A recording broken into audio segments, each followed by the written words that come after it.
इयत्ता 10वी, विषय मराठी, इंग्रजी माध्यम. आज आपण स्थूल वाचन मोठे होत असलेल्या मुलांनो या पाठावर आधारित कृतीपत्रिका पाहणार आहोत. म्हणजेच विचारलेल्या प्रश्नांची उत्तरे कशा पद्धतीने लिहायची आहेत यावर चर्चा करणार आहोत. तर सर्वप्रथम स्थूल वाचन म्हणजे नेमकं काय, तर तुम्हाला तुमच्या पाठ्यपुस्तकामध्ये काही धडे दिलेले आहेत, कविता दिलेल्या आहेत. त्यापैकी 4 धडे असे आहेत, त्याला स्थूल वाचन म्हटलं गेलेलं आहे. या स्थूल वाचनवर आधारित तुम्हाला कृती येणार नाही, तर त्यावर आधारित तुम्हाला प्रश्न विचारले जातील. टिपा म्हणजे शॉर्ट नोट पूछे जाएंगे और उसके क्वेश्चन के आंसर्स आप लोगों को बाय हार्ट करके लिखने हैं. तर हा आहे स्थूल वाचनाचा विभाग. तर आपण सुरू करूया. आपला पहिला प्रश्न आहे टिपा लिहा. टिपा लिहा म्हणजे शॉर्ट नोट्स, किसी एक टॉपिक को ब्रीफ करना है. तो पहली काय बार्क, BARC. जब एक्सप्लेनेशन किया गया था तब इसका मैंने बाय मिस्टेक BARK हुआ था. That is not a BARK, it's BARC. Bhabha atomic research centre, Bhabha अणुशक्ती अणुसंशोधन केंद्र. आता बार्कवर आपल्याला शॉर्ट नोट लिहायचे. तर बार्क हे भाभा ऑटोमिक रिसर्च सेंटर म्हणजेच भाभा अणुसंशोधन केंद्र या संस्थेच्या नावाचे लघुरूप आहे. लघुरूप म्हणजे शॉर्ट फॉर्म. ही अणुसंशोधन क्षेत्रात काम करणारी एक प्रचंड मोठी संस्था आहे. लेखक डॉक्टर अनिल काकोडकर कॉलेजचे शिक्षण झाल्यानंतर या संस्थेच्या ट्रेनिंग स्कूलमध्ये प्रशिक्षणासाठी दाखल झाले. तेथे असताना त्यांना डॉक्टर होमी भाभा यांचे मोलाचे मार्गदर्शन लाभले. हे प्रशिक्षण संपल्यावर लेखक बार्कमध्ये इंजीनियर म्हणून रुजू झाले. अब यहाँ पर हमें ये तो हमने पाठ के आधार से लिखा. अगर हमें इसमें कुछ ऐड करना है तो हम ये सेंटर कब शुरू हुआ, इसका स्टार्ट म्हणजे याची सुरुवात कोणी केली, हे या सगळ्या गोष्टींचं ॲडिशन आपण त्याच्यामध्ये आपल्या मनाने सुद्धा लिहू शकतो. दुसरा प्रश्न काय आहे, जो पहिल्या प्रश्नाशी अगदी जोडले गेलेला आहे. डॉक्टर होमी भाभा यावर आधारित शॉर्ट नोट लिहा. डॉक्टर होमी भाभा इसवी सन 1909 जन्म, इसवी सन 1966 म्हणजे 66 हा त्यांचा मृत्यू आहे.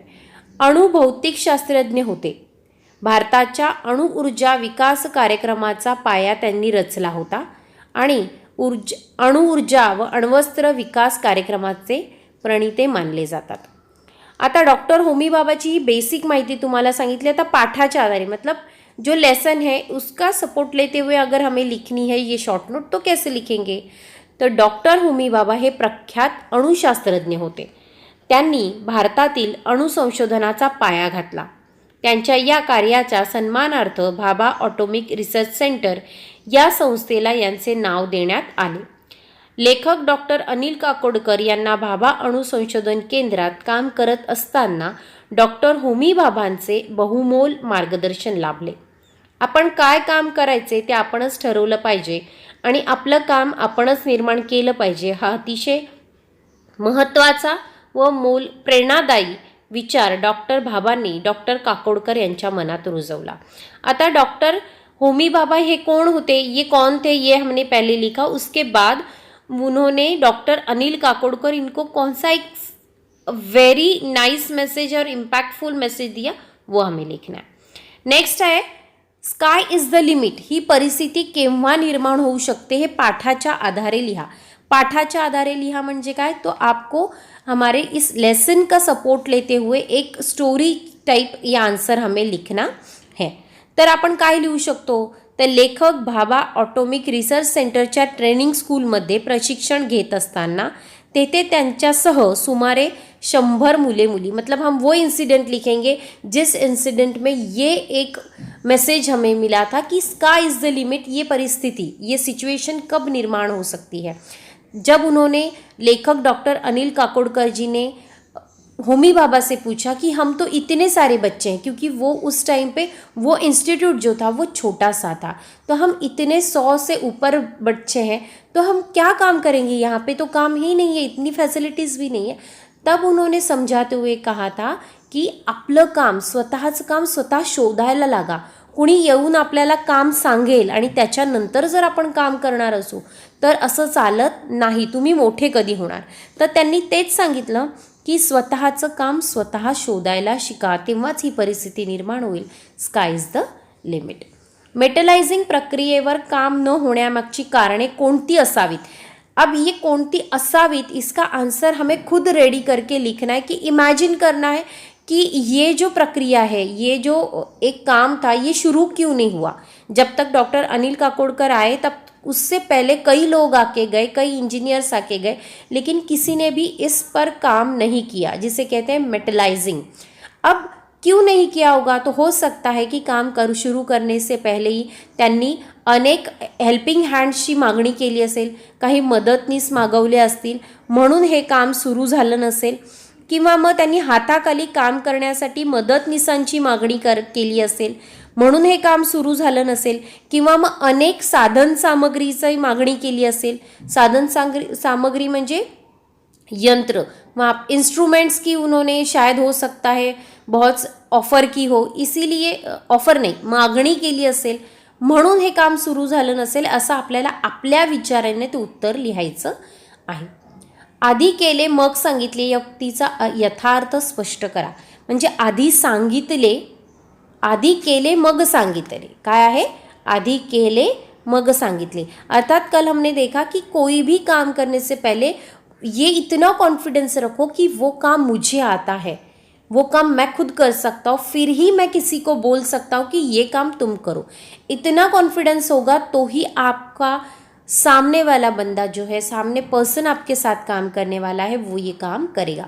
अर्थात काय की एखाद्या गोष्टीचे पहिले स्वतःवर प्रयोग करा, स्वतः ती काम शिका आणि त्यानंतर एखाद्याला सांगा. म्हणजेच काय तर समाजातील परिपूर्णतेचा ध्यास घेतलेली व्यक्ती आधी केले मग सांगितले या उक्तीप्रमाणेच काम करत राहतात.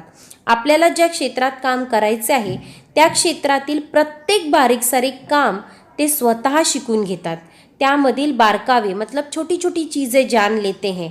त्यामुळे ते काम करताना येणाऱ्या अडचणी, त्यासाठी लागणारा वेळ याबाबत त्यांना नेमकी माहिती होते. मतलब ये काम करने में कितना टाइम लग सकता है, कौन कौन से प्रॉब्लम आ सकते हैं, ये पहले हमें पता होते हैं. इसीलिए पहिले स्वतः करा आणि मग दुसऱ्यांना सांगा, असे आपल्याला यातून कळते. प्रत्यक्ष अनुभवातून शिकणे हे अधिक परिणामकारक असते. प्रत्यक्ष अनुभवातून शिकणे म्हणजेच काय, there is 2 types of learning process, one is theory end one is practical.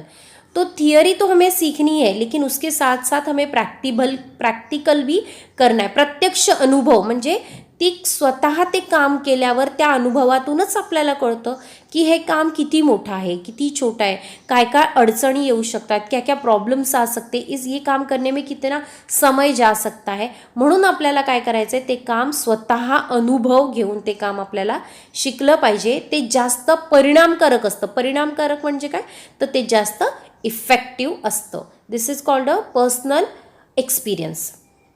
विद्वत्तेची वैशिष्ट्य. आता विद्वत्तेची वैशिष्ट्याच्या आधी विद्वत्ता म्हणजे काय ते समजून घ्या. What is the meaning of विद्वत्ता. तर विद्वत्ता याचा अर्थ असा है डीप नॉलेज. एखाद क्षेत्र में या एखाद फील्ड के बारे में डीप नॉलेज होना, मतलब उस क्षेत्र की विद्वत्ता पा लेना, मतलब छोटी छोटी चीज़ें भी उसी पता होना. आता विद्वत्ता कोणाकडेही असो, ती क्षणात मिळवता येणारी बाब नहीं है. म्हणजे विद्वत्ता अशी एक ऐसी चीज़ है जो गए खरीद कर लाए या गए सीख कर आए, ऐसी चीज़ नहीं है. ज्याप्रमाणे झाडाची मुळे एकदम खोल जाऊन शकत नाहीत, त्यासाठी महिने वर्ष लागतात, परंतु जेवढी खोल मुळे असतात तेवढा त्या झाडाचा पाया भक्कम असतो. तसेच विद्वत्तेचे. यहाँ पे हमें एक एग्जाम्पल दिया है कि जब एक छोटा पेड़ बड़ा होता है वो डायरेक्ट अपने रूट मतलब अपनी जड़ें एकदम ज़मीन में अंदर नहीं जाती. वो धीरे धीरे कई महीने कई वर्षों के बाद उसकी जो जड़ें हैं वो ज़मीन के अंदर अंदर बहुत नीचे तक जाती है और फिर वो पेड़ जो है वो ज़्यादा स्ट्रॉन्ग पेड़ होता है. कितने भी तूफान आए, हवाएं चले, वो पेड़ गिरता नहीं है. विद्वत्ता भी ऐसी है, डीप नॉलेज भी ऐसा है जो एक दिन में या खरीद कर बाज़ार से लेकर आए ऐसी चीज़ नहीं है. उसके लिए आपको कंटिन्यूअस मेहनत करती रहनी ज़रूरी है. हा प्रश्न आपला आहे, हा प्रश्न कशावर आधारित आहे? हा गद्य आकलनावर आधारित. प्रयत्नाने ती मिळवाल तेवढे प्रभावी तुमचे व्यक्तिमत्व असेल. आपल्याला एकदाच विजेसारखे चमकायचे की सूर्यासारखे सातत्याने प्रकाशित राहायचे हे ठरवायचे आहे. विद्वत्ता ही अशी बाब आहे जी केवळ वेळेच्या सदुपयोगाने मिळते. बरे, तिला कोणी तुमच्याकडून काढून किंवा चोरून घेऊ शकत नाही. ती मिळण्यात खूप धनसंपत्ती खर्ची घालावी लागत नाही. पण एकदा ती तुमच्याजवळ आली की संपूर्ण राष्ट्र तुमच्या लखलखत्या प्रकाशात दिपून जाते. आपला कोणी सन्मान करावा अशी भावनाच मनातून निघून जाते. सर्वजण तुमच्या सहवासात येण्यासाठी, तुमचे आदरातिथ्य करण्यासाठी आतुर असतात. थोडक्यात विद्वत्ता तुम्हाला सर्व मिळवून देते ज्याची तुम्ही स्वप्नातही अपेक्षा केली नाही. तर विद्वत्ता एक ऐसी चीज़ है, आपको खुद तय करना है कि मुझे किस तरह, मुझे बिजली की तरह बनना है जो बीच बीच में चमकती रहे या लिमिटेड पीरियड में चमकती है, या फिर आपको उस सन की रोशनी की तरह, सूरज की रोशनी की तरह हमेशा चमकना है. और विद्वत्ता ऐसी है कि इसके लिए ज़्यादा पैसा खर्च नहीं करना पड़ता. और एक बार अगर विद्वत्ता आपने हासिल कर ली, ना वो कोई आपसे चोरी कर लेता है, ना आपसे कोई खरीद सकता है. ये दो चीज़ें. दूसरी ये, जब आपके पास विद्वत्ता होगी तो लोग आपके साथ आपका सम्मान करने के लिए हमेशा से ही खड़े रहेंगे. आपके सहवास में आपके साथ रहने के लिए विश रहेगी उनकी कि वो आपके साथ रहे. नेक्स्ट आहे, खालील घटनेचा किंवा कृतीचा परिणाम लिहा. झाडाची मुळे खोल जाणे. झाडाची मुळे खोल जाणे म्हणजे झाड काय होणे?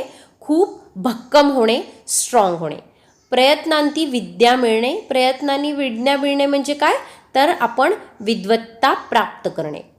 नेक्स्ट आहे, खालील शब्दसमूहाचा तुम्हाला कळलेला अर्थ लिहा. विजेसारखे चमकणे. विजेसारखे चमकणे म्हणजे काही काळापर्यंत चमकत राहणे किंवा प्रकाशित राहणे.